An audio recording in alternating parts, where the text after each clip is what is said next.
जय हिंद दोस्तों। स्वागत है आपका मेरे यूट्यूब चैनल नेशनल नॉलेज पर। दोस्तों, आज मैं आपको प्रतिशत के बारे में बताऊंगा कि प्रतिशत कैसे निकालेंगे। किसका प्रतिशत निकालना है? हर बच्चा स्कूल जाता है और स्कूल में हर महीने उसके यूनिट टेस्ट जरूर होते होंगे। और यूनिट टेस्ट कितने भी नंबर के हो सकते हैं। हो सकता है कि वो 35 नंबर का यूनिट टेस्ट होता हो सकता है वो 120 नंबर का यूनिट टेस्ट होता हो। यानी सारे सब्जेक्ट मिलाकर 120 नंबर का यूनिट टेस्ट हो रहा है और आपको उसमें से 35 नंबर आ रहे हैं टोटल। सही, बहुत कमजोर बच्चा है जिसको 35 नंबर आ रहा है। ठीक है, तो हम कैसे उसका प्रतिशत निकालेंगे? और आप एग्जाम दे रहे हैं तो एग्जाम में अगर उस बच्चे के अगर 800 में से कुल टोटल नंबर अगर कितने भी आ रहे हो, मैंने एक खाली एक अनुमान के तौर पर इतने नंबर लिख लिए हैं कि मान लो किसी के 475 नंबर आ रहे हैं 800 में से, तो वो किस तरीके से अपना प्रतिशत निकालेगा।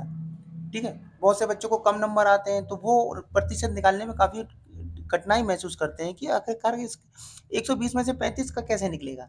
तो आज मैं आपको वही बताऊंगा कि किसी के कम नंबर आए या किसी के ज्यादा नंबर आए तो आखिरकार वो किस तरीके से प्रतिशत निकालेगा। तो आइए चलते हैं, मैं आपको तरीका बताता हूँ कि कैसे निकालते हैं। मान लीजिए आपके यूनिट टेस्ट में, ये यूनिट टेस्ट का मैं ले रहा हूँ सबसे पहले, कि आपको 120 नंबर का यूनिट टेस्ट हुआ और उसमें से आपको 35 नंबर आए। तो देखो, तो इसको कैसे लिखते हैं। सबसे पहले जो आपके नंबर आए हैं उनको लिखेंगे। तो मान लो मेरे नंबर आए 35 नंबर, बटा करके लिखेंगे 120। ये 120 क्या है कि कितने नंबर का एग्जाम हुआ था आपका। तो आपका पूरा 120 का हुआ है और 35 नंबर आए। और यहाँ करेंगे इंटू 100। 100 किस लिए करेंगे? क्योंकि हम प्रतिशत निकाल रहे हैं। प्रतिशत का मतलब ही होता है प्रत्येक 100 पर। ठीक है ना? तो प्रतिशत का मतलब ही क्या है? 100। ठीक है, ऐसे लिखने के बाद आपको ये देखना है कि कौन सी संख्या इसमें हमारी कट सकती है। जो कट सकती है उसको हम काट देंगे। हम देख रहे हैं कि हमारा यहाँ पर भी जीरो है और यहाँ पर भी जीरो है। ठीक है, तो सबसे पहले हम जीरो को हटा देते हैं। तो देखो, एक जीरो मैंने यहाँ से काट दिया, एक जीरो मैंने यहाँ से काट दिया। ठीक है ना? हमेशा ध्यान रखना, ये वाली संख्या जो इस लाइन के नीचे की होगी और ये होगी, इन दोनों में भाग भाग होता है। ठीक है, और ऊपर वाली संख्या में गुणा होता है। अगर आप ऊपर वाली संख्या में गुणा कर लेंगे तो ये प्रोसेस थोड़ा लंबा हो जाएगा और आप कंफ्यूज हो जाएंगे। तो लंबा नहीं करना है, छोटा करना है। छोटा करने के लिए जो संख्या कट रही है उसे काट दो। तो देखो, ये संख्या कट रही है, ये संख्या कट रही है, मैंने काट दी। लेकिन अब आप देख रहे होंगे, मैं ऊपर नीचे वाली संख्या को भी काट सकता हूँ, लेकिन तभी कटेगी जब कोई एक ही टेबल से ये कट सके। तो देखो, ये है 12। अगर मैं 12 को 2 से काटूंगा तो दो, ये तो 12 तो कट जाएगा पर 35 नहीं कटेगा। हमेशा ध्यान रखना है। ठीक है ना? ऊपर नीचे काटने की प्रोसेस बता रहा हूं मैं। अगर मैं 12 को 3 से काटूंगा तो 3 चौक 12, ये भी कट जाएगा पर ये नहीं कटेगा, क्योंकि 3 एकम 3 तो कट जाएगा लेकिन 5 नहीं कटेगा। ठीक है ना? अगर मैं इसे 5 से काटता हूँ, क्योंकि 5 सत्ते 35 होता है, तो 12 नहीं कटेगा। तो कोई भी ऐसी टेबल नहीं है जो इन दोनों को आपस में काट सके। ठीक है ना? तो हम इन दोनों को ना देखकर इन दोनों को देखो, ये भी भाग में है, ये भी भाग में था ऊपर नीचे, और ये भी भाग में है। ऊपर वाला ऊपर वाले से इसका गुणा होता है। ठीक है ना? हम गुणा नहीं करना चाहते, क्यों? क्योंकि प्रोसेस लंबी हो जाएगी। अगर हम इसको भाग में है तो हम इसे काट सकते हैं। ये कटेगा किससे? ये 2 से कटेगा, ये भी 2 से कटेगा, तो हम 2 से काट देते हैं। तो देखो, 2 छक्के 12। ठीक है, और 2 पंजे 10, कट गया। अब ये 2 से नहीं जाएगा, 3 से भी नहीं जाएगा, 3 से जाएगा तो ये नहीं जाएगा। ऊपर नीचे वाली केस की स्थिति हो गई है कि कोई भी टेबल ऐसा नहीं है जो इन दोनों को भी काट दे और इन दोनों को भी काट दे। ठीक है, तो इस केस में क्या करेंगे? जब नहीं कट रहा है तो इस केस में हम क्या करेंगे? ऊपर वाली संख्या को हम क्या करेंगे? गुणा कर देंगे। तो ऊपर वाली संख्या को गुणा करते हैं। जब कट ही नहीं रहा है तो गुणा कर देंगे। ठीक है, तो ऊपर वाली संख्या को तो गुणा की होती है, तो मैंने गुणा कर रहा हूँ 35 को 5 से। 5 5 जा 25, 2 5 3 15, 15 और 2 17, तो 175। 175 कहाँ आया? ऊपर का आया। तो ये कैसे होगा? 175 बटे 6, नीचे 6 बचा। अब इन दोनों को क्या कर सकते हैं? भाग ही तो करना है, तो आइए भाग करते हैं। देखो, 175 कहाँ जाएगा? अंदर, और 6 कहाँ जाएगा? नीचे। अब इसे भाग करते हैं। देखो, 6 कम 6, 6 दूनी 12, कितना बचा? 5, और ये वाला 5। ठीक है, 6 नम 54, 6 नम 54, कितना बचा? एक बचा, यहाँ तो कुछ नहीं बचा।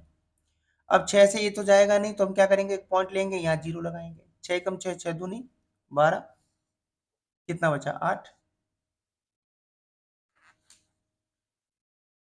सॉरी, ये गलत हो गया। 6 एकम 6, 6 एकम 6, 6 जाएगा, 16 नहीं जाएगा, मैंने 12 लिख दिया था गड़बड़ से। कितना बचा? 4 बचा। ठीक है। अब क्या है, एक पॉइंट हमने लगा लिया है, तो एक पॉइंट हम अपनी मर्जी से लगा सकते हैं। एक पॉइंट अपनी मर्जी से, पॉइंट हमने लगा लिया है तो जीरो हमने लगा लिया है, तो एक जीरो हम अपनी मर्जी से लगाएंगे। ठीक है ना? तो 6 छंक 36, कितना बचा? 6 छंक 36, कितना बचा? 4 बचा। आप चाहें तो इसमें एक जीरो और लगा के फिर करेंगे तो फिर 6 आ जाएगा। तो हमारी प्रतिशत कितनी निकल के आई?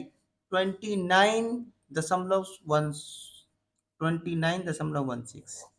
तो इस बच्चे ने कितने अंक प्राप्त किए हैं? कितने प्रतिशत है उसके? वो 29.16% है इसके। तो मुझे उम्मीद है कि यहाँ तक तो आपको समझ में आ गया होगा कैसे प्रतिशत मैंने निकाला है। दूसरा एग्जाम का है। एग्जाम के प्रतिशत कितने आए हैं? 475 नंबर आए हैं 800 में से। तो देखिए इसको कैसे निकालेंगे। 475 नंबर आए हैं कितने में से? 800 में से। 800 ये रहा बटे 100। 100 मैंने आपको बताया था प्रतिशत निकालने के लिए 100 लगाना पड़ता है। ठीक है ना? तभी तो प्रतिशत निकलेगा। तो देखो, अब इसका सीधा सीधा है, ऊपर नीचे चाहे तो आप ऊपर नीचे काट दीजिए, यहाँ चाहे तो यहाँ काट दीजिए। लेकिन आप देख रहे हैं कि यहाँ भी दो जीरो है, यहाँ भी दो जीरो है, तो जीरो से जीरो हटा दो। देखो ये दो जीरो हट गई, ये जीरो हट गए। अब यहाँ क्या बचा? कुछ नहीं बचा, एक बचा। एक की वैल्यू नहीं है। ठीक है ना? क्योंकि एक से एक को गुणा करेंगे तो इतना ही आएगा, और इससे ये भाग जाता नहीं है, एक का तो मतलब बनता ही नहीं है। तो हमें क्या करना है? हमें क्या करना है? अब क्या बचा? नीचे 8 बचा, ये बचा। अब इन दोनों को क्या करते हैं? भाग करते हैं। आइए भाग करते हैं। ये तो सीधा सिंपल था, 8। अब सीधा इसको भाग कर लेते हैं। कितनी बार गया? 5, 8 पंजे 40, 7 बचा, ये 5 आ गया। ठीक है। 8 नम 72, 8 नम 72, कितना बचा? 3 बचा। अब 8 से ये जाएगा नहीं, हम क्या लगाएंगे? एक दशमलव लगाएंगे, एक पॉइंट लगाएंगे। यहाँ जीरो आ गया। ठीक है ना? 8 तिया 24, कितना बचा? 6 बचा। ठीक है। 8 सत्ते, सॉरी, ये 6 बचा। तो हम क्या लगाएंगे? एक जीरो हम लगा चुके हैं, एक जीरो हम अपने आप लगाएंगे, तो 8 सत्ते कितना होता है? 56। ठीक है। कितना बचा? 4 बचा। अब चाहे तो हम जीरो एक और लगा सकते हैं, अगर अपनी मर्जी से एक जीरो और लगा लो तो कितना होगा? 8 पंजे 40, 8 पंजे 40, देखो पूरा कट गया। कितना आया? 59.375। तो इसकी कितनी आई? 59.375% निकल कर आया, जो मैंने यहाँ पर आपको करके दिखाया। तो देखो प्रतिशत किस तरीके से निकालते हैं वो मैंने आपको बताया। इसका तो सीधा सीधा दो जीरो इसमें लगे हुए थे, दो जीरो यहाँ लगे थे, सीधे सीधे कट गया, और बस इसने को भाग कर दीजिए, आपका भाग आ गया। तो मुझे उम्मीद है कि आपको समझ में आया होगा। अगर वीडियो अच्छा लगा हो तो वीडियो को लाइक, सब्सक्राइब, शेयर जरूर कीजिए। बहुत बहुत धन्यवाद।